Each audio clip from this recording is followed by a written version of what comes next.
Thanks, KP. I was just thinking when you were talking about where your name came from, I had a funny little anecdote that I like to tell my patients. You know, when I first graduated as a doctor, I didn't come from a medical family, very proud of being Dr. White. And about the third patient that I went and said, hello, my name's Dr. White, and the woman said to me, you know, in the UK, Dr. Whites are a form of sanitary pad. And since then, I don't call myself Doctor. Well, not that I would anyway, but it certainly made me stick to Michelle because I think, well, anyway, for a whole lot of reasons. But there we go. We all have challenges with our names, right? So this is going to be a whirlwind 45 minutes of me presenting on the bits I think are important for you guys to be aware of. But as we've already spoken about so much today, really, it's your journey, and I'd really love you guys to participate in this discussion. Whack your hand up. We don't have to wait to the end if you've got something to say. If you disagree with something I say, that's great too. But it's your session, and I'm hoping I will cover the sort of issues that you'd like to hear about. So, let's be closer, getting blind in my old age. So, as we know, breast cancer is unfortunately a common condition. It affects 1 in 7 Australian women. It is less common in men, but it does happen to males as well, and it's certainly been, I know, a group that BCNA have played a great role in advocacy for men also to have a voice who are diagnosed with breast cancer. The majority of people diagnosed with early stage breast cancer will be cured. But we know that some patients will relapse and have their cancer return. And so really there's ongoing enormous research trying to move towards improving those statistics. I'm going to do a very little bit of biology and then leave it all alone. But essentially this image is showing a female breast with the nipple, the areola complex around it. And then sort of cutting through that area, you can see the structure of the breast with mainly fatty tissue, especially after we've had children. The lobules where the milk is made leading to the ducts, which drain the milk then towards the nipple. So it's important for you just to have that bit of background when we talk about the subtypes of breast cancer. It's quite confusing, the whole idea of DCIS versus invasive cancer, and a lot of patients aren't really sure what the different terms mean. So the image on the left is showing firstly a normal breast duct, which is, you know, completely open and patent, and the one next to it has got these cells who have lost their normal control. So normally, you know, cells divide, but then they stop when the messages are sent to them to stop. What happens with DCIS is that growth is uncontrolled, but it stays within that space. So DCIS does need treatment, and it is a serious diagnosis, but on its own, it is not going to be a life-threatening illness unless it becomes an invasive cancer. So it still needs treatment with surgery, radiotherapy, and sometimes a hormone blocker, but it's not as serious diagnosis as invasive breast cancer. So the image on the right is showing you again that normal duct with the hole in the middle, the ductal carcinoma in situ where the cells are growing abnormally but contained, and then the invasive cancer where you can see those little bits are flicking off so that they have the potential to spread to other parts of the body. Sorry, I'm just trying to start that. Okay. So people often are asking, what type of breast cancer do I have? You know, breast cancer is a really generic term, and there's a whole lot of different subtypes of breast cancer. Some people want to know a lot of information about this sort of stuff, and some people just want to know, this is my breast cancer, what treatments do I need? So the most common type comes from the ducts, and used to be called invasive ductal carcinoma, but is now called, it gets a pathetic name really, no special type. So it's just the default, no special type of breast cancer, so NST. So you might see that if you do read your histopathology reports, that's put down. The other main common type is invasive lobular cancer, which is the second type, and it is about 10 to 15% of breast cancer diagnoses and behaves quite differently to the NST type. And then there's a whole lot of much less common subtypes of breast cancer that I'm not going to cover today, but they're all important diagnoses. So we've already touched a bit on causes of breast cancer. So let's have a bit of a look at the risk factors. And it's one of the most common questions I would be asked when I first meet a patient is, why has this happened to me? And it's the common answer I give, and I don't mean it in a glib way, is that most people's greatest risk factors is that they're female and that they're older than 30, 40, 50, because really they're the main risk factors the vast majority of people have. Yes, there are some groups who have high risk for breast cancer, in particular, as we've already discussed, women who carry a gene that women or men who carry genes that predispose to breast cancer. They really have the highest risk of all individuals diagnosed with breast cancer. Then there's a whole lot of other potential risk factors, none of them as powerful as that either family history or carrying a gene. And then there are some protective factors, you know, about breastfeeding your children, age that you had your first child, but they're all pretty minor contributors in terms of either protecting or causing breast cancer. This is just showing another image of some of the factors. Alcohol's already been mentioned today, and you know, a lot of women do beat themselves up, you know, because when they look at their life, they're really doing everything in a pretty healthy way, and they're like, oh, is it because I had a few glasses of wine? Alcohol definitely is a risk factor for breast cancer, but you know, for the vast majority of people diagnosed with breast cancer, it is not the reason that they've developed breast cancer. And I think I do think women are pretty hard on ourselves, and we, you know, reflect back on things, but, you know, oh God, sorry, that's not very pleasant. No, see, that's how good I am with IT. I tried to put the stopwatch on, and I put a timer on. So they didn't teach that in medical school. They didn't. Okay. But one of the things I really wanted to point out are things that don't cause breast cancer, that patients come in saying, you know, I've been told that, you know, I shouldn't be using normal deodorant, or that my underwire bra contributed to what's been going on.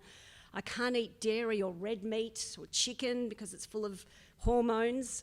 We say, you know, the most important thing is a healthy, balanced life is really what's important, and none of these are going to be contributing factors. And often patients will say, you know, someone caring in their family has pointed out, you know, maybe this happened because you eat so much red meat. That none of those comments are going to be helpful for that patient going through the diagnosis and treatment. The most common way that people are diagnosed with breast cancer, there's really about half patients are picked up through breast screen, and the other half are either through the patient feeling the lump herself, or her husband or someone else feeling the lump, or her doctor examining her and feeling the lump. Well, so we are, although there are issues with breast screen around Australia, we are very lucky here to have a service like that where women can have screening done regularly. In Australia, you know, over the age of 50, women are entitled to have a mammogram done every 2 years through breast screen. If there's a family history, you can start earlier if a patient requests. They certainly can go to breast screen from the age of 40. And there are some very exciting developments in screening. I think, has everyone seen that cartoon, you know, where there's a machine and a fella's going to put his willy in there, and we all say, well, you know, we know a man must have developed the mammogram. So there is a lot of research looking at more sophisticated and perhaps less painful ways to diagnose breast cancer. And certainly the two big areas of interest at the moment are MRI scans, which are certainly standard of care for very high-risk women. Those women who carry a gene before the age of 50 can have an MRI done. And the new exciting thing is something called a contrast MRI, that should say. Has anyone had one of them? Yeah. So basically it involves, like having a CT scan, they squirt the contrast in, and then quickly whack you in the mammogram machine, and it gives more definition within the breast. For most patients, it means they don't need to go on and then have an ultrasound as well. So there are certainly things coming through. At the moment, they're only, I believe, in the private sector, but I think with time they'll have to be the machines that breast screen services around Australia use. And this is an MRI scan, which is showing the unbelievable definition from an MRI. Has anyone had an MRI here? Okay, so we know, again, this is not a very glamorous test, lying forward, breasts down in the holes, but as you can see, the amount of information that it can provide is really extraordinary. And in fact, the biggest challenge we have with MRIs is they give us too much information, and patients often end up having more and more biopsies of things that ultimately turn out not to be cancerous, but it's always helpful to get as much information as we can. So when we are diagnosing breast cancer, we've really got to have tissue to confirm that it is a cancer, because sometimes scans can look like something suspicious and it not turn out to be the case. And really the information as treating teams that we want to hear from that biopsy is information about, did the cell come from that duct, so that NST type? Did it come from the lobule, making it an invasive lobular cancer? Is it quick growing, slow growing? So that's about the grade. Grade 1 being slow and grade 3 being fast. And finally, what's driving the growth of this cancer? And we've already heard from our consumers today talking about different subtypes of breast cancer. So breast cancers can have either estrogen receptors, progesterone receptors, HER2 receptors, or have none of those receptors and be the triple negative breast cancer. And the image on the right is just showing you a little estrogen receptor on the cancer surface, which when estrogen binds to it, the little purple thing in the cell is the nucleus. So it's telling the cell to grow and divide. So every time there's estrogen, it's going to make that breast cancer cell grow. And what we're doing with our hormone blocking drugs is attaching the little blue molecule that stops that process, so the cancer cell can't grow and should die. So we have to know that information to make good decisions about what type of treatment to give. This image is just going through some of the language we use in oncology breast cancer-wise. We talk about luminal being hormone-driven and luminal A being super hormone-driven, luminal B being less hormone-driven, but still that's the main driver. We've already mentioned the HER2, which can either be hormone-driven or hormone-negative. And finally, the triple negative breast cancer. And as the little bit in the middle is showing, the triple negative tends to be faster growing cells. The luminal A down up the top tends to be the slower growing cells, and that is dictating what kinds of treatments we would consider.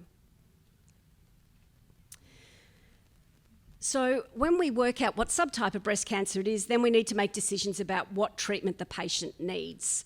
And typically, the first step is working out, do they need surgery first, or do we need to look at giving some treatment pre-operatively, what we call neoadjuvant treatment?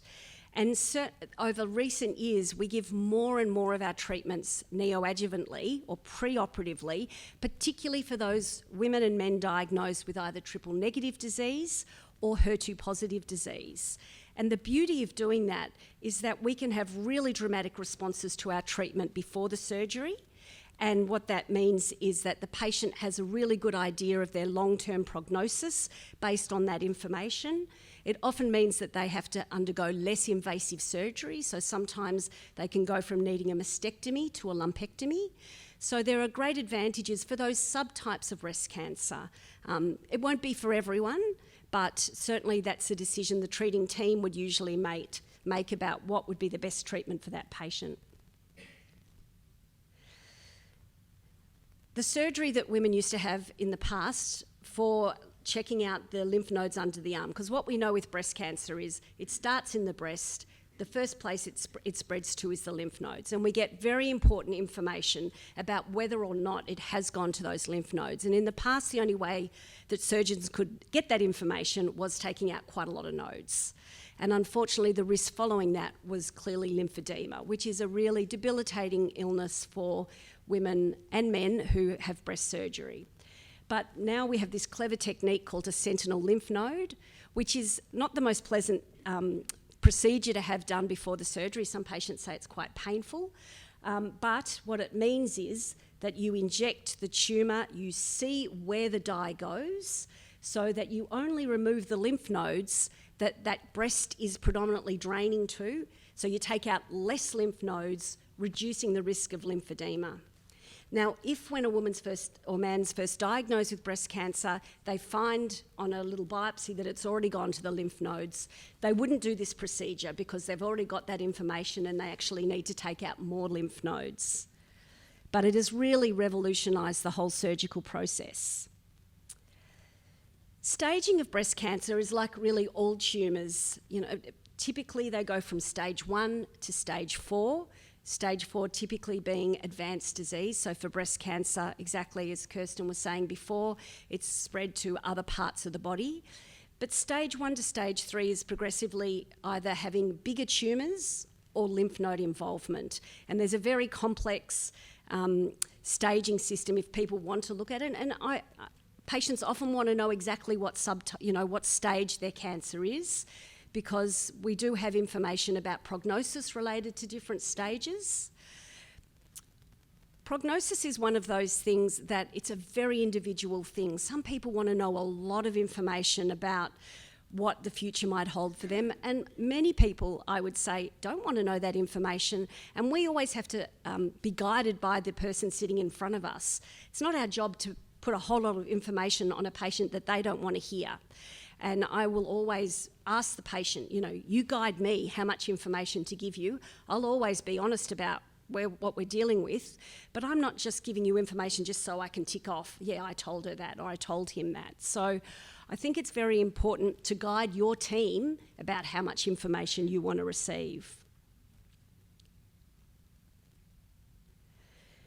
So let's quickly go through the treatments that we do have for early stage breast cancer. Surgery-wise, the majority of people will have a lumpectomy, but for certain circumstances, a mastectomy will be recommended. Chemotherapy and immunotherapy or targeted treatments we'll talk about in a little bit more detail, as is endocrine therapy, otherwise commonly called hormone blocking treatment, and we've also, again, already spoken today about radiation. So how are decisions made about what treatment each individual diagnosed with cancer gets? Well, we're really lucky in breast cancer that really, I think some of it's been driven by consumer advocates, and I think also the doctors who work in this field are pretty passionate about the area too. And really, multidisciplinary meetings are the standard of care, making all decisions about patients diagnosed with early stage breast cancer. So a multidisciplinary meeting is essentially where a whole lot of clinicians, so we often have the surgeon who's done the operation, the medical oncologist who's going to see the patient and some other members of the team, radiation doctors, pathologists who are presenting the pathology slide, the radiologist who's reporting what they saw on the scan, breast care nurses, allied health members. It's an amazing, they're really extraordinary meetings, and we would present every patient, that's been diagnosed and make consensus recommendations. So I say to patients, it's really like you're getting 5 or 6 different opinions, and we document what those recommendations are. We send them off to the GP so the GP's kept in the loop, and it's a really invaluable way. One of the things that I think is really important is having someone at the meeting who's met the patient to be their voice, and whether that's a breast care nurse or the surgeon or the medical oncologist, you can bring aspects of the patient's life to the meeting, which is really important. The new exciting area in oncology is really what we're calling personalised medicine, where, in the past we've decided what treatments to give based on clinical trials involving patients in the past. But that doesn't tell me, for the patient sitting in front of me today, is that going to be relevant information? And we've now got more and more clever tests coming through that will allow me, for my patients both with early stage and metastatic breast cancer, to know how much treatment to be giving them.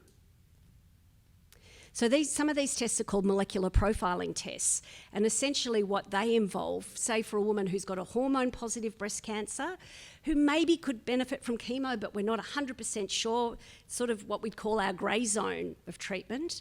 There's these clever tests where part of the tumour is sent to a laboratory, and they do these tests and come back with give us a score in terms of the risk of the cancer coming back, and some of the tests also tell us how sensitive that cancer might be to either chemotherapy or hormone treatments. And we would love to use them all the time. But unfortunately in Australia, there's been a huge challenge getting them through the government to be subsidised. So at the moment, KP was talking before about, having equity in care, and one of the worst bits of my job is talking about money. That's just not what I want to do. But, if there's a test that a woman could have that might save her having chemotherapy, but it costs $3,000 or $4,000, I will discuss that with the patient, but I have to make sure I'm presenting it in a way that they don't think that's what I'm telling them to do, because I don't want someone, extending their mortgage or really feeling in financial stress because of these tests. BCNA have been working super hard on getting one of these tests at least to be subsidised, and we're getting there maybe, but it's been a very frustrating process. In the US, this would be standard of care. If you were diagnosed with an early stage ER-positive breast cancer, you just get this test. So it's really not acceptable that we're not doing it here routinely, but we're getting close. So as I've said, the problem is, we can't have a test that you can get if you're rich and you can't get if you don't have financial backing. That's just not okay in Australian society. And we will keep fighting the good fight to get it. Yes? So you have the test done, how long for the result? Yeah, good question. So the turnaround time, depending, the one test is in America, so the Oncotype, the tissue has to go to the US. So that often takes 3 to 4 weeks to get a result, maybe 5 weeks. The Australian labs, one is in Melbourne and one is in Brisbane, and they're pretty good. You usually get a result in 2 or 3 weeks. It's a long 2 or 3 week wait because you're sitting waiting, am I having chemo, I'm not having chemo? And I always say to my patients, let's not do the test if in your head you've already got your head around, I've got to do chemo. Because if that test comes back and says you don't need chemo, mentally that's a really hard shift to make. But if you're open to being guided, our decision making being guided by the test, it's a great test to do. But it is a long wait, and often, we'll get calls at the rooms, is it through, which is very frustrating. So quickly just looking at surgery, we've already touched on this today, that the majority of women will have a lumpectomy. However, for about 30% of women diagnosed with breast cancer, a mastectomy will be recommended for a whole variety of reasons. If it's a bigger tumour, if there's lots of tumours, sometimes you can have a number of tumours in the same breast. Some patients elect to have a mastectomy, and indeed some patients elect to have a double mastectomy. But that's certainly a very involved process, and it's not standard of care, and it certainly has impacts both physically and psychologically for the woman, so it's a big decision to make. But if a woman carries a gene, and her lifetime risk of getting another breast cancer is through the roof, you can see why she would certainly consider doing that. Men with breast cancer, they don't just remove the lump, they remove the whole breast tissue on that side. And if there's a reason that a patient can't have radiation, then they need to have a mastectomy. Breast reconstruction should be a standard of care to all women offered a mastectomy in 2023 in Australia. We know sometimes that's not the case, and we know that there's often delays in this reconstructive surgery, as has been discussed. And again, BCNA have been great advocates in trying to make sure there's equity around the country for all patients, whether they live in the city or the country. There's a whole lot of clever ways these days how they can make a breast. They really are, they are artists, the plastic surgeons who do this work. You can have implants, but more and more these days they're trying to use the woman's own tissue to make a new breast. So they can use your tummy, you get a tummy tuck and 1 or 2 new breasts. They can use muscles from your back, they can use muscles from your legs. They're very clever what they can do. But it's an involved process, and unfortunately, cost-wise, for some patients it's a really expensive process, particularly through the private system. The new sexy area in breast surgery is what's called oncoplastic surgery. In the olden days when a woman had a breast lump removed, she was often left with like a big divot in her breast where they've had to remove the tissue and it's just not healed in a cosmetically attractive way. But these days there's all this, often our breast surgeons will show us these images at our meeting and it's really clever how they move the tissue and they push this up, and the whole idea is that the breast will look pretty, might be a little bit smaller, but it looks really like without that area of deformity associated with chopping out an area. So it's really amazing. So let's talk about treatments. Chemotherapy, I know, is a hard sell. It's tough treatment. It's giving drugs intravenously that travel in the blood, kill growing cells, and unfortunately healthy cells can also be damaged as well as the cancer cells. There's a whole lot of different combinations. I like to describe it as sort of ingredients in a recipe book, right? We know that AC goes well together and is a very effective combination for breast cancer. I know lots of my patients call it the red devil, the adriamycin. It can cause a lot of side effects with nausea and vomiting, although these days we've got much better nausea drugs. Taxotere and cyclophosphamide, they've all got, to make us seem very smart, they've all been given very long names. So, but at the end of the day, they all get abbreviated down to things like T-cyclo, all these sorts of, and there are a whole lot of combinations that are commonly used. Chemotherapy side effects can be really tough. They can last weeks, months, and even sometimes years. And for most patients, the hair loss is one of the most devastating, mainly because society treats people who are having chemotherapy and lost their hair like they're dying. And, early breast cancer treatments are all about living. And so it is, many patients find that aspect really troubling. I think it's also about it's about self-esteem. Patients will say, I walk past the mirror and I see myself and I don't recognise her. So it is one of the most devastating aspects of treatment. I wish every centre had scalp cooling machines, which are not perfect and there are challenges with them, but for some patients are very effective in reducing the hair loss. Nausea and vomiting used to be a massive problem with chemotherapy, and I always tell the story. I was once walking along a street with my 3 young girls, and I saw a patient walk towards me who'd had chemotherapy a couple of years earlier, and she took one look at me and vomited because I represented her cancer experience. And one of my kids said, geez, Mum, she just had to look at you and she spewed. So we used to see a lot of this thing called anticipatory nausea, where once you've had a bad experience with nausea, even driving along the road where you'd had your treatment could set off your nausea again. Thankfully, our drugs are so much better these days, and a lot of people will be a bit queasy, but severe vomiting, presenting to hospital with vomiting is much less common. Tiredness is really one of the most debilitating aspects, and I often say to patients, when you say fatigue, they say, oh yeah, fatigue will be okay, and you say, nah, it's like fatigue you've never experienced before. And it is really challenging, and you just got to listen to your body getting through it. And obviously impacts on your immune system are also very important, and the bit that often stress the oncologist the most, because you can become unwell if you're developing an infection with a low immune system. This is 2 patients undergoing scalp cooling. I don't think usually they all smile quite so happily because it's bloody cold, and a lot of the patients would actually have sedation, like something to relax them, because the time goes really slowly with the caps on, and it doesn't work for every patient. But if there is capacity to have it, it's really a good thing to have, if centres could have it. The problem is it makes your treatment time longer, so from a day oncology perspective, it's really tricky.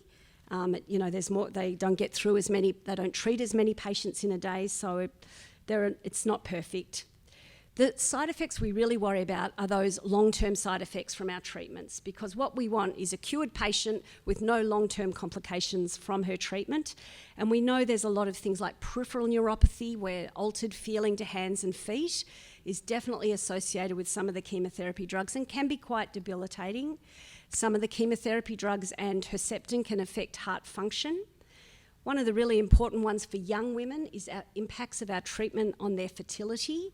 And they're really heartbreaking discussions when you're seeing a woman, say, of 38 or 40, who at that time doesn't have a partner, doesn't have children, but was always hoping to do so, and you're trying to plan fertility preservation and go through a cancer discussion with them. It's really tough. And also it can affect male fertility as well. Premature menopause, you know, people don't imagine they're going to be going through menopause in their 30s and early 40s. And risk of leukemia is a very rare side effect of our treatment. Yeah. Can I just ask, do you know statistically what the recovery rate is for peripheral neuropathy? So it's extremely dependent on how bad the neuropathy is when you finish treatment. So, you know, if you've got neuropathy that's up to your elbows, you're probably always going to be left with some neuropathy. If it's just like the tips of your fingers, it takes years, like literally, because nerves grow slow and the healing is slow as well. So it is a very frustratingly slow process. Yes, same with feet, yeah.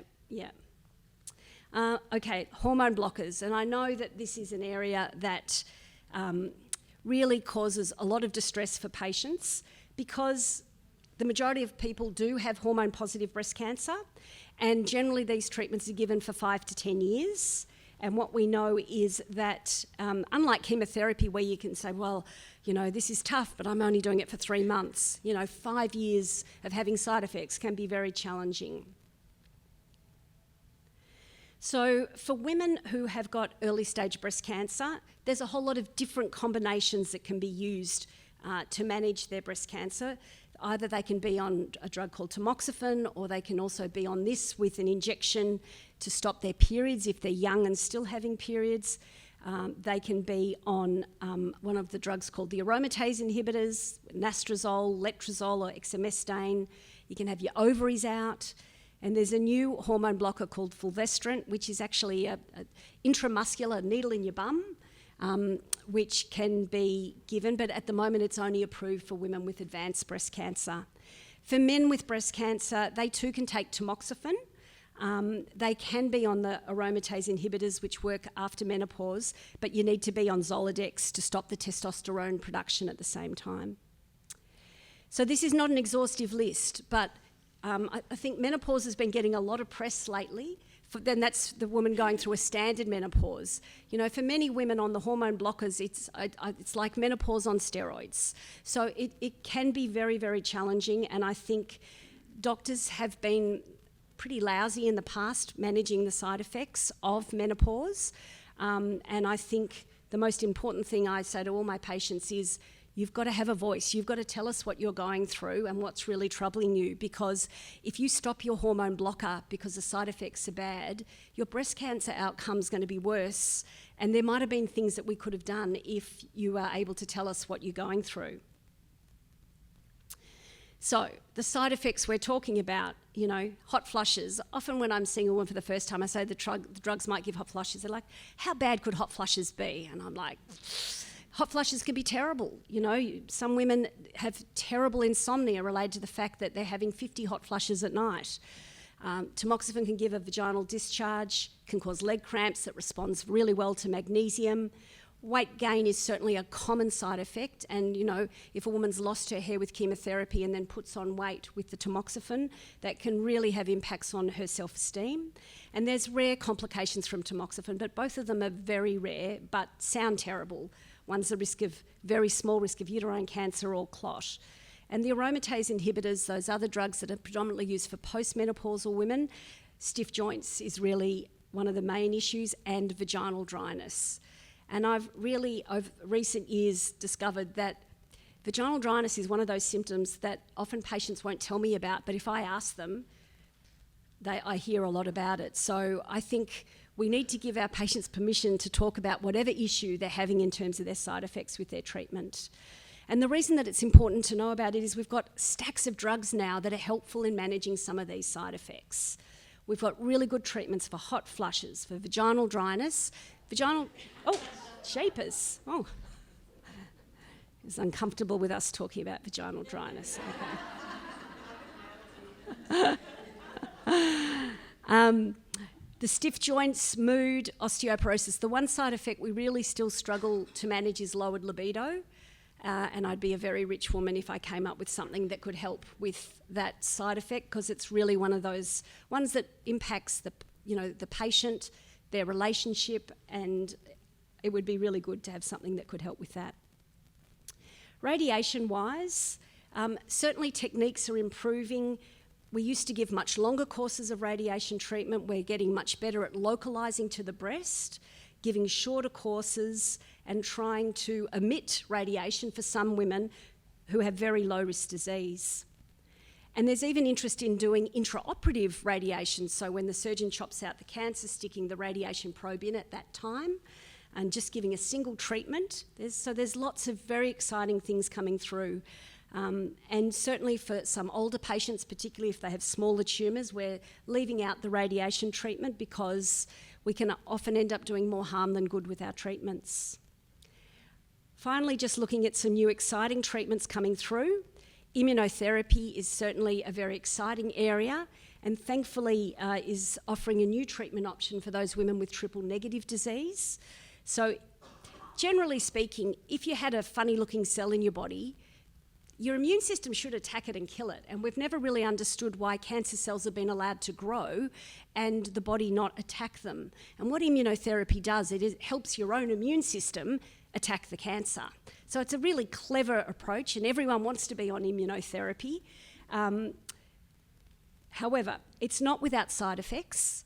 And essentially sometimes your supercharged immune system can start attacking various parts of your body. Some of these are sort of mild, so this is rare side effects, but it's been a steep learning curve for oncologists to get our head around these new side effects. So it can affect the thyroid gland, the lungs, the bowel, the liver, the brain, and the heart, and pretty much everywhere. I've covered everything, every important organ in your body. So it's really important that we're well educated about this, but certainly for patients with early stage triple negative breast cancer, this is a treatment now that is available. The other exciting area is what's called antibody drug conjugates, and this is really clever science. Remember we talked about Herceptin, which is to target the HER2 cell.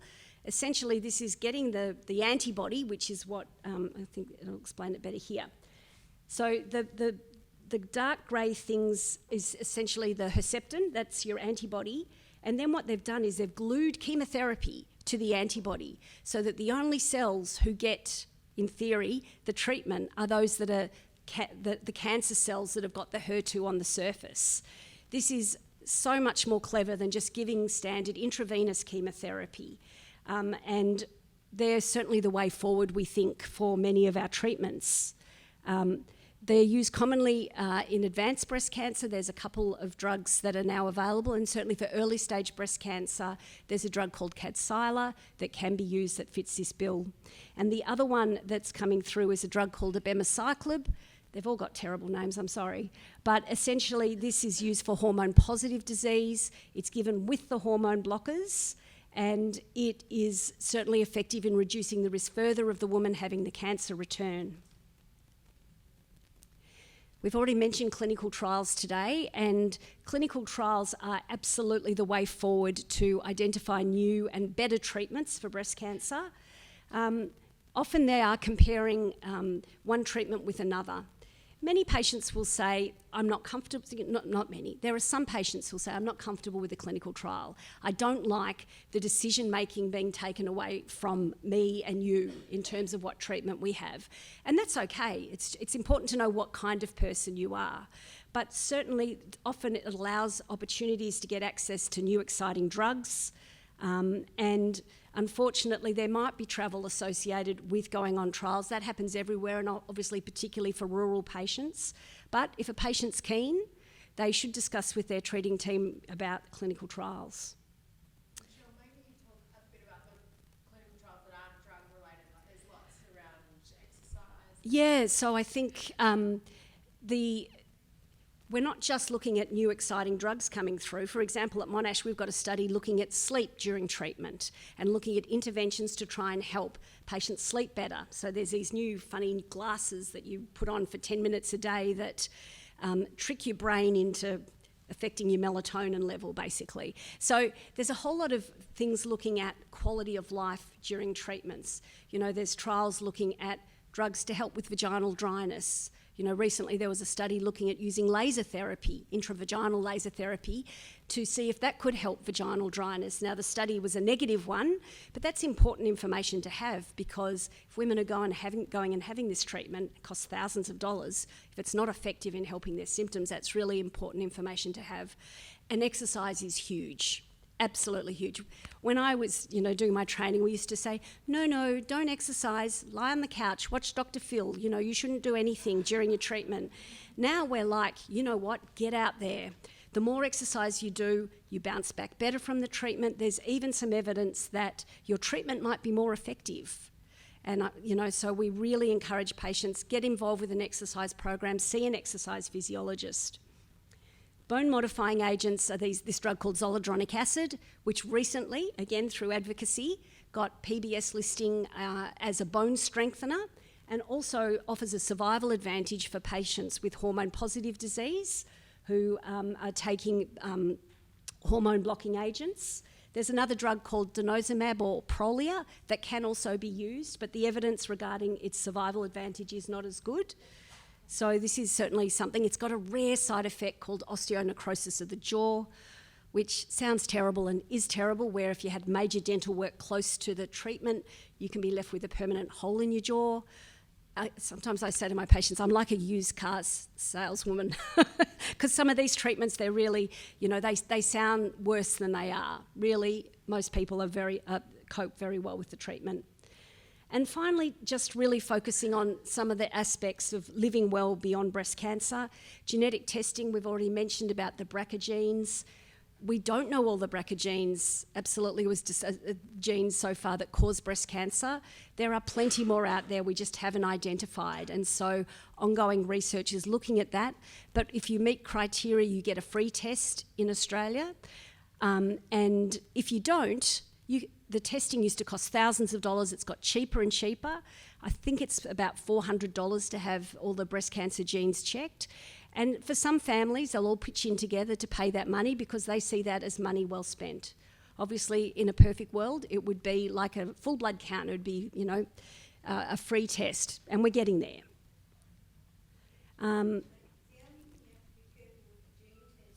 Yep. Yep.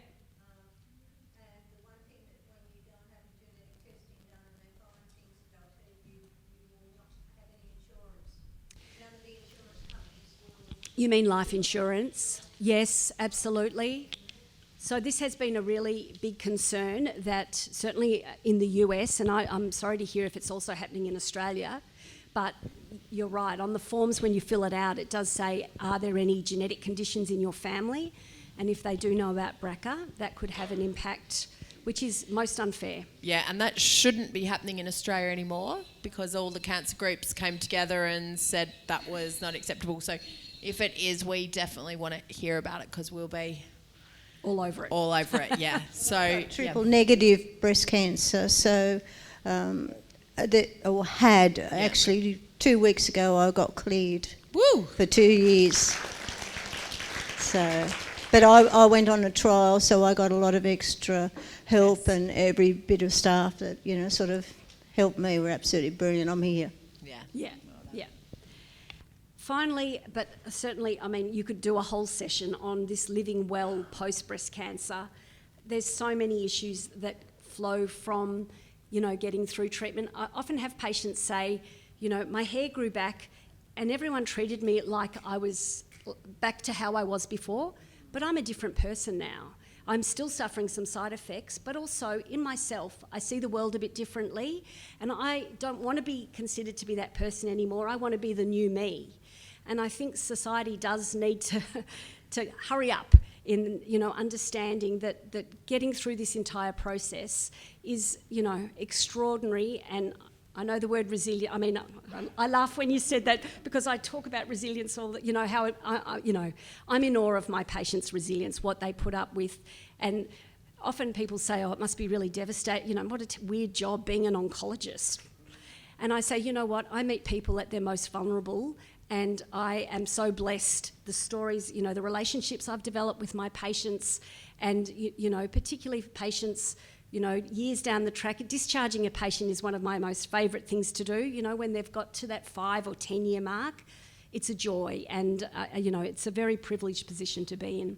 But these long-term implications, they are significant. We don't do them very well, and there's a much greater focus on living well post-breast cancer. You know, fertility, contraception, chronic pain related to the surgery, neuropathy we've talked about, damage to heart or bones, and mental health. Mental health, really, I got to say, there are just not enough psychologists. I think everyone going through a breast cancer diagnosis should see a psychologist. And I always say to my patients, this is not about exploring your childhood and working out whatever's gone on in the past, because a lot of people don't necessarily want to do that. It's about giving you the coping strategies that at 2 o'clock, when you get those horrible thoughts in your head about what music you're going to have at the funeral, that you can develop the strategies that you can block those thoughts out, because they're not helpful in getting through all of this. So in summary, it's a common illness that's, for the vast majority of people, is curable. We're still seeing some patients diagnosed with metastatic disease, and that's unacceptable. And we really want to focus on personalised treatment, minimising long-term side effects, and hoping that our patients have a really good relationship with their treating team so that there's honesty in that relationship. Thanks.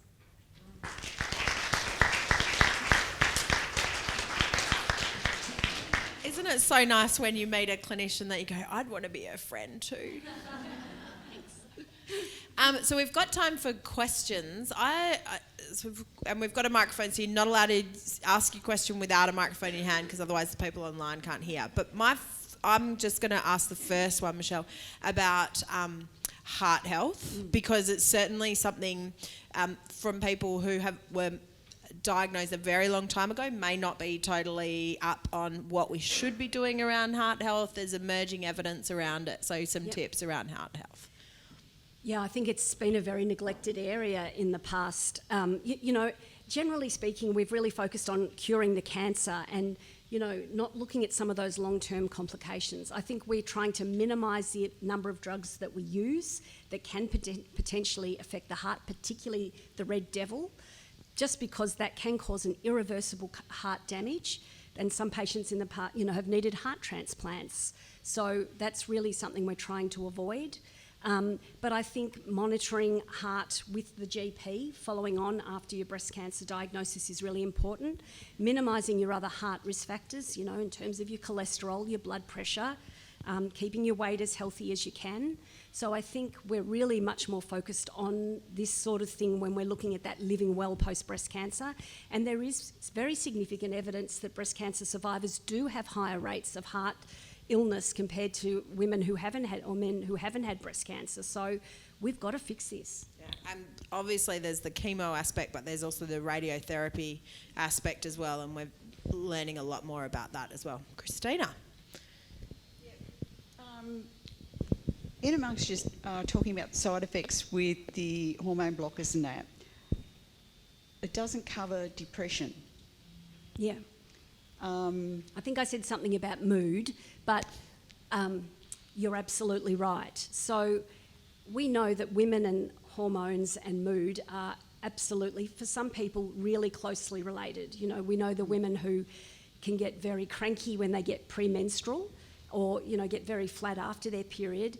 And we certainly know that around the time of menopause is a common time for anxiety and depression to be identified.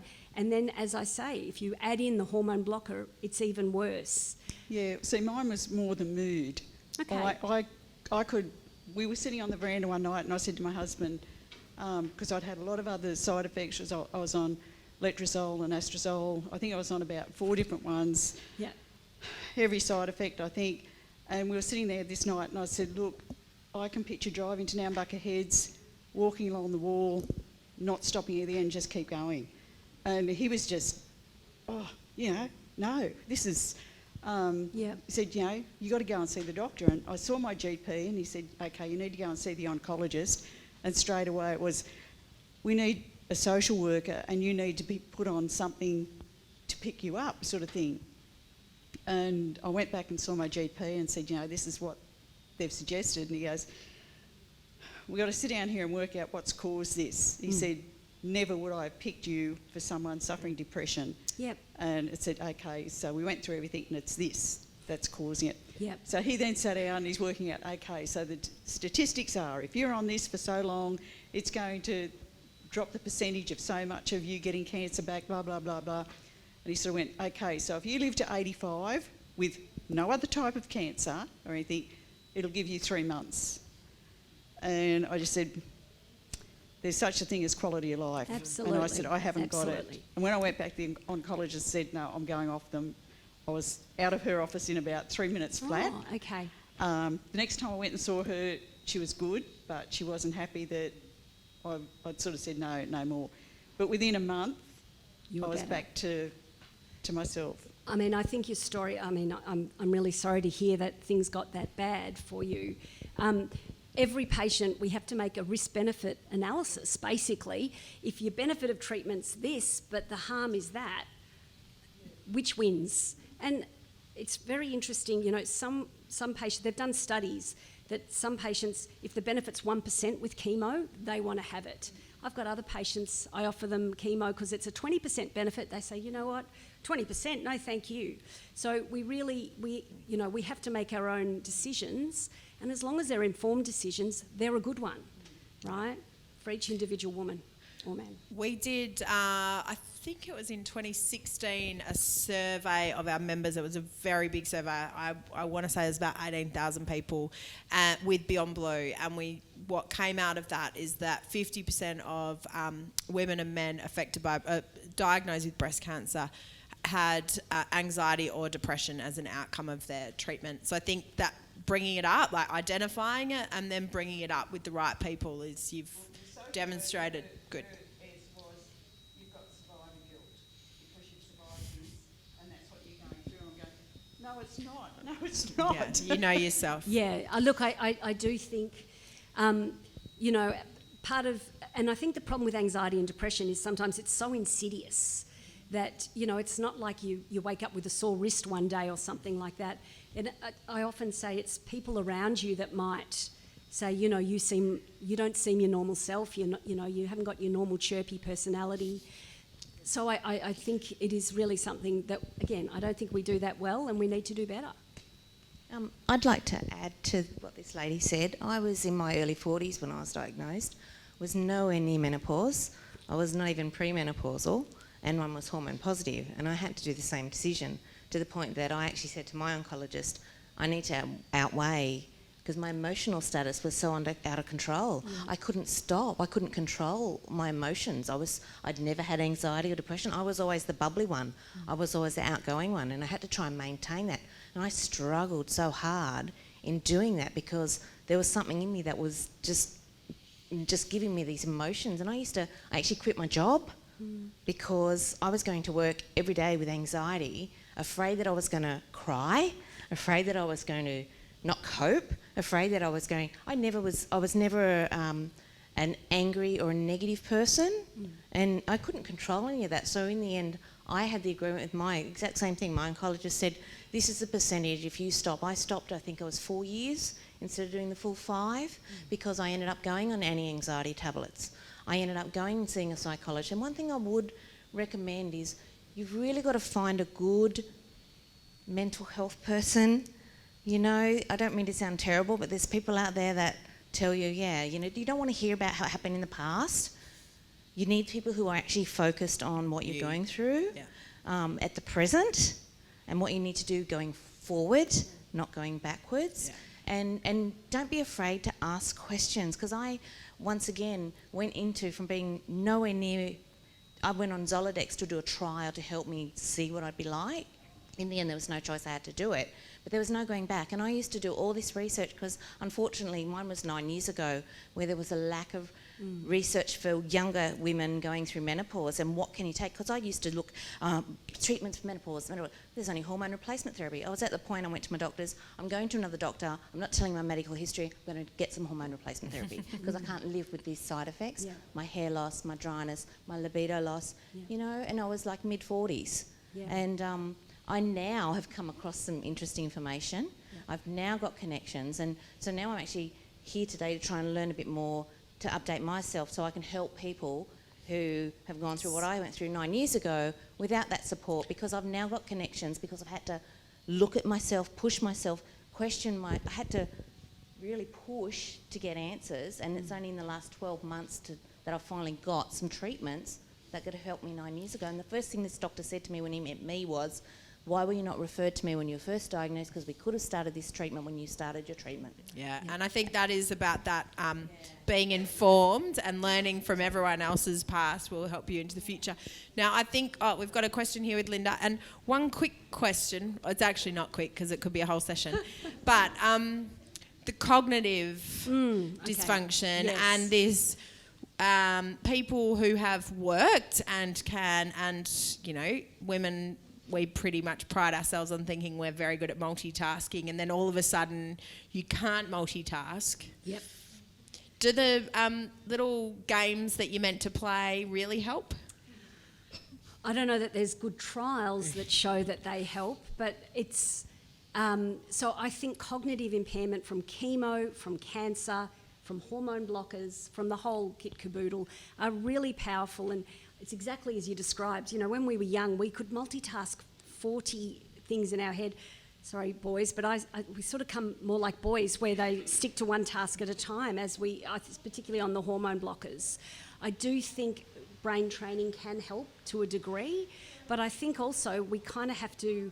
It is part of normal ageing, but it's much more noticeable, and I think there needs to be a lot more work done on how we manage that, because patients will say, I stood up in front of an audience and I had issues with my word finding, or people I normally know, I've forgotten their name, all those sorts of things. So I think we don't do that well either. And I think the other challenge people have is in the workplace of actually that fear of actually saying, I can't do what I used to do because of the consequences. And we've got a lot of work and breast cancer information on our website. I say I'm being vague because the website's changing, but I know the work and breast cancer stuff's happening there, and how to have those conversations with your managers and what information you can give to managers to help you so you don't feel so alone. Linda? Oh, you mentioned the new drug. I didn't quite catch it. Abemaciclib. Yes. So can you just explain that in? Because I've just started on letrozole, and so you're saying that can help it? So at the moment, the situation is there was a clinical trial for very high-risk women, with women with some features that made them more high risk. So if there were bigger tumours, a few lymph nodes involved, in that trial, they added in this drug called abemaciclib for 2 years, and they did see fewer women relapse. Now, at the moment, it's not yet available on the PBS. We do hope in the not-too-distant future it will be. There's another drug called ribociclib that's from the same family, and again, they've just recently published their data, and they'll be going to the government as well. That's 3 years of that drug. These drugs are not without side effects, and again, we're back balancing, well, what's the additional benefit versus how much they knock you around. Right. But for the moment, they're not available on the PBS. So it's a space to watch, and it's something to ask your oncologist about if I would meet that criteria and if it would be relevant for me. Okay. Thank you. I was talking to someone today who's on abemaciclib, and I think their side effects are debilitating. Yep. So it is about that. But just to quality say, of it life causes stuff. a lot of diarrhoea. Yeah. Actually, they've got the whole... It's someone who's going from Sydney. They're driving, and they've got the total map of when they have to have their treatment, and by the time they have to get in the car to get home because it's a day later. Yep. It's not It easy. was... I loved it. The description of how they can... where they have to stop on the way home to be able to get home in time is... Is it like a tablet like your letrozole, or is it? It is. It's a tablet. Oh, okay. Sorry. It's a tablet that you just take every day. But for a little while, there was an access scheme open, and so we all got a few patients on that at the time. And I've certainly not found. Some of these women are very resilient. There's that word again. But they've had chemo, they've had radio, and they're really struggling with this event. But if you're going to the toilet 10 times a day for 2 years, that's pretty awful. Yeah. Now, we are out of time, so we are going to have a quick stand-up, and then you are going next door, Michelle, and we are going into the emotional well-being. Exciting stuff. Thank you, Michelle. Please thank Michelle.